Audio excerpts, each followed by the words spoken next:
This will be a demonstration of how to put together a VR 360 photograph using your phone and free applications. This image will then be uploaded to YouTube so it can be easily viewed through either a dedicated VR headset or a phone with an attachment like Google Cardboard or another 3D VR viewer. The programs we'll be using are Blender. We'll be using Google Street View app, which is available for Android and iPhones. And then we'll also be using a weird program called the Media Injector, which is a special little program from Google. So using the Google Street View app, you don't need to worry about any of the GPS features or anything like that. You just make a new image and you'll see it gives you these spots. And you just line up with the spots and it kind of guides you through putting together the panorama. And you'll see in the initial compositing of the image, images can seem to fit together quite poorly. Either the exposure will be dramatically different, or they just, like in that case, or they just don't seem to fit at all. But they will be blended at the end, though not perfectly. Here you can see after making the initial rotation, I'm angling the camera up and rotating again. Compared to using a dedicated camera, it is really handy to be able to just see what you're doing as you put the images together. And then we go up further to get the sky and continue to get the ground below. While you should try to keep your body stationary, it can help in the last few pictures of the ground to kind of dance around a little bit to try to get your feet out of the picture. So you can see in the last shot, I managed to remove my feet entirely. So I still have a progress bar on that circular check symbol kind of around here. And that just means it wants me to take one more picture. I could just hit the check button, which I did here. Now you'll see there's this little yellow figure running around to indicate that it's processing the image. In my experience, I've noticed that if I leave this app while it's still processing, kind of like you can see in the picture below, it just doesn't blend it. So do wait until it finishes patching all your pictures together. And now the image is done. We do not need to post it on Google Street Views. We can just pull it up in our photos and transfer it directly to our computer. And there you see the unwrapped panorama image. Once you have your files loaded on the computer, the goal is to upload this panorama so that it can be viewed in virtual reality on someone else's device. And the most accessible way to do that is to put it on YouTube. Of course, we can't upload a JPEG directly to YouTube, so we're going to use a basic video editor to turn it into a video file, and then we're going to add the correct metadata so that when you open it in YouTube, it's clear that this is something that should be viewed in VR. This is the image I made in the bird sanctuary. I think I'm going to switch just for fun, and I'm actually going to use this image, which is a spherical panorama that I made in Hawaii using exactly the same technology, Google Street View on my phone. I've also recorded a short sound clip, not the best quality. Dome-shaped crater with tropical plant was the result. The reason I've created that is I think that if you are converting your image into a video, it can be helpful to add a little audio to give your image a little context. I wasn't originally planning to have audio for this one, so the audio might not be perfect. I just quickly recorded it on my phone so I would have something for this demo. So here we have our folder with our assets, which are the media that we're going to use for our file. And this is the same if you're doing it in Windows. It's just going to be a Windows styles folder. I do have these other music clips instead in case I want to use music instead. We'll see. So the video editor we're using is Blender. And when you first open Blender, it will look like this. You'll have the default cube setting for doing 3D modeling. So simply go to File, New, and choose Video Editing. as your project, and you're in. Now, before we bring any media into this video editor, we want to get our resolution set just right. So if we slowly follow the mouse over here to this palette in the upper right section of the editor, we can see we have some tabs. We have this one that looks like a back of a camera that allows for render settings. And then we have this one, which is important, which is our output settings. We're going to get our resolution sorted out with output before we bring our file in. So here you can see our resolution is set to 1920 pixels across by 1080 high. That's standard HD resolution. That's fine for looking at something on a TV at a distance or a small screen up close, but VR is going to wrap around your head. So we want that resolution to be a lot higher. And we also want that resolution to have a ratio of twice as far across as it is high. There are some specific resolutions one could use. In fact, you can use any resolution that conforms as long as it's 2:1, but we're going to just use a simple number, 4,000 across by 2,000 high. This just looks like a grid now, but if I hover over this section and zoom out, pinch and unpinch on your trackpad, or scroll up and down on your mouse. So now we can see the whole frame, and there's going to be a little more work to do in this output section, but we're ready to bring our media in. Going back to my assets folder, I'm going to go to this one called output and just drag it right onto the timeline. And there it is. So this looks pretty good, but you'll notice that if I play the video, it just disappears. And that's because the image is just set to a default duration of 1 second. So I'm going to zoom way out on my timeline. And again, it's the same as zooming in on your image. In fact, in Blender in general, you can see I can even zoom in and out on this palette here.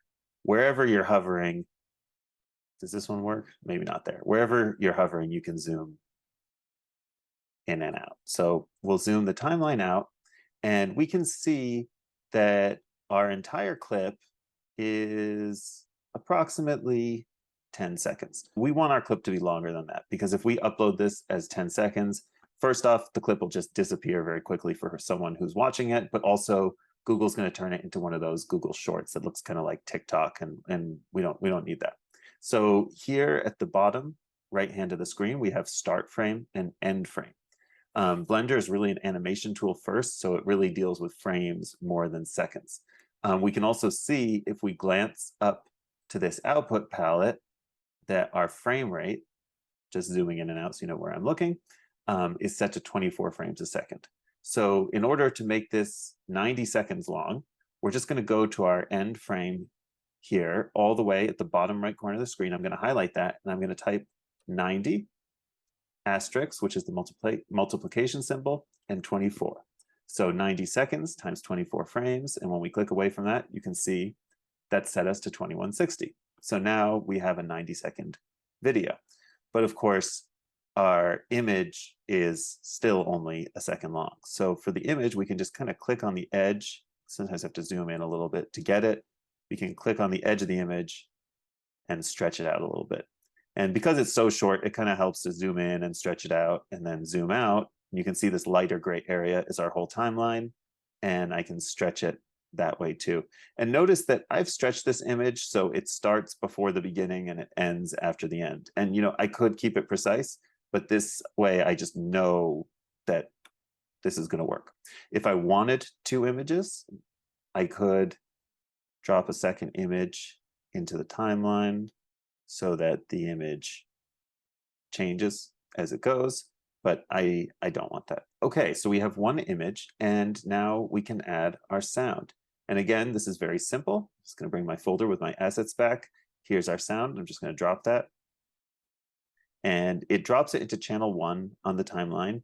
And it's also dropped it before the beginning of the video, but that's easily remedied. We can just click on this sound file and just kind of drag it to the top. So now if I play my video from the beginning until it gets to the sound. This dome-shaped crater with tropical plant was the result of an earthquake after an eruption at Mount Kilauea in the Big Island in Hawaii. Anyway, you don't need to hear a recording of me yakking in a recording of me yakking, so I'll stop that for now. So this is all ready to go, and now we just need to get our output settings finalized, and we can render this. So to finalize our output settings, back up to the output tab, and we'll scroll down a little bit, output. And we can see that this is set for file format FFmpeg. That should be the default if you're in the video editor.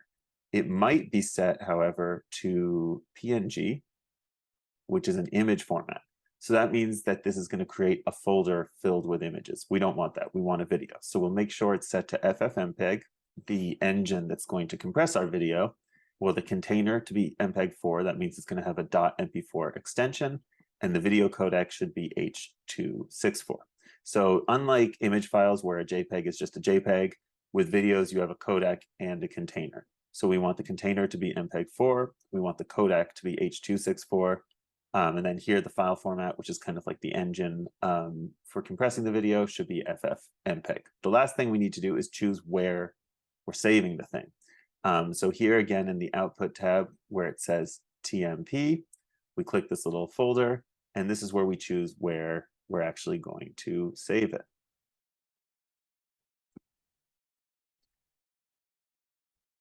Now, this is actually very important. If you don't choose an output folder, it's going to save your file to some weird temp folder and you won't know where it is.